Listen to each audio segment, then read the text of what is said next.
Uh, Englishman is asking, hey Villa, what's your opinion on remote viewing and can normal people do it too? And if yes, how?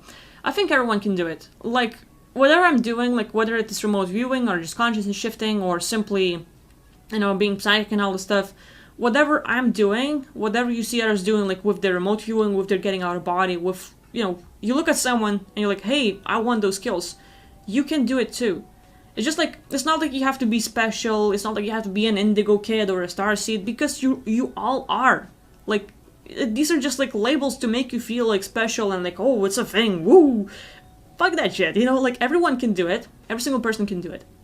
It's just that a lot of us have gone through a lot of stuff where we have been a bit suppressed, we have been on through some beliefs, through some programming where we don't trust ourselves, we don't trust that we can do certain things, and hey, you can do it all. It's just like, it's a matter of how much work you are willing to put into it. Because for me, it's easy for me to talk. I don't have to leave my house and work like 24/7 or like like from 9 a.m. till until like 8, 10 p.m. or something like that. Like for example, my mom, she's working like from I think like 8, 9 a.m. to like 8 p.m. So like 10 hours, 12 hours, easy enough. That's a lot. My dad and the other people, it's like I don't have to do it. So for me, it's easier to talk because I have all day on my hand. I am the one who's sort of like the boss of my life. Whenever I do a session, it's my own timing and stuff. So like I don't have to adjust with people. And that's why I can do it. Like I have all the time on my hands to practice, to do whatever I want. Others don't have that luxury. So we have to like keep attention on like, hey, you have to go to work, you have to do other things. Whenever you have free time, then that's a practice. So like everyone can do remote viewing. Normal people, you don't have to be special. You don't have to have some sort of abilities, have awesome visuals and stuff. Everyone can do it. Some people can do remote viewing not by seeing stuff, but by knowing stuff. You might not see visuals where it's gonna pop at you and you're gonna see massive visuals come up at you and like, hey, mountains and this people and this person and stuff like that. Like, no. Some people who are more into knowledge and knowing, but not visuals, will like get the telepathic knowingness of how things are, and it's just gonna come at you. So you can all do it. Like, depends on who you are, how's it working for you, like how are you learning things, how to practice it. That would be another thing. Like, I would say, for me it's easier because like let's say I'm working with e-meter sometimes, so like Rich taught me and I can actually use the like cans specifically and they're gonna like test the energy and stuff. Some people use pendulum and stuff, so like or like muscle memory, so there's a lot of like little tests where you do get the acknowledgement. But I would say try with like remembering your past life. Just choose either an issue in your life that you would like to handle, or simply like people want to recall their past lives, and you can like sort of remote view and like look at what happened and just like see the details of yourself or someone else.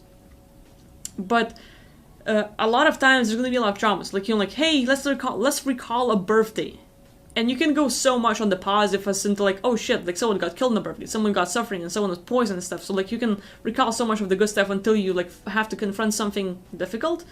So with that, process of visualizing 50-50, but I would say like when you focus on a specific subject, let's say if you were to recall your own past life, just starting from simple things, it's not simple still, either look at the issues you have in life where I might have a headache, I might have a toothache, I might have this and this and this, and you look at what kind of issue you have, or simply, like what kind of thing you want to focus on, like who was I in a past life? Simply like, what was my name in the past life? What was I doing? So simply ask yourself a question, who was I in the past life? Like before coming here to Earth, just before that, what was I doing? And the first answer you get in your head, like maybe like the telepathic file comes up, go with it. Like, why would you start imagining stuff and thinking it up? Second, third, and fourth, like upcoming thoughts after the first one will be more like where your case and entities will try to talk it up and fight, but you can have full control, like if you focus on the very first thing. Because that's you talking. The second thing, like for example, if you can focus on the intuition where someone asks a question and you answer in your mind the first way, and then, oh no, like, that's probably not, and you go with the second like answer. So the first one is usually right, and you're like, oh fuck, I chose the wrong answer because you sort of like doubted it. You felt it in the first place, but you sort of, yeah, maybe not. And you're trying to use logic to explain things. Fuck logic. Use your intuition, like use that. So I would say like little practices like that, just like trying to look into your past, like maybe recalling who you were. if you're getting any details, then simply focus on topics you like for example, focusing on Zeus, or maybe who's gonna win election and stuff. Just like, okay, today, ask yourself, maybe if you don't have the full knowingness, ask yourself, okay, who's gonna win elections in the US, and what's the first answer that comes to you? Just go with that and see what happens. Oh my god, look at that. And just try to predict these little events in upcoming life, where tomorrow, what's the possible event that can happen to you? What kind of people you might meet, who's gonna write you and stuff. Simple things. You ask yourself a question, you get the answer, that's gonna be the one, I'm gonna go with that, see what happens. Little knows, but you start taking attention, hey, you actually got it, you got it right and stuff. So from then on, you can actually sort of start building up your confidence in that, hey, you're picking it up, you're seeing things, and then just go on, look at the deeper topics, see what kind of thoughts, maybe visuals you're getting. So there's that.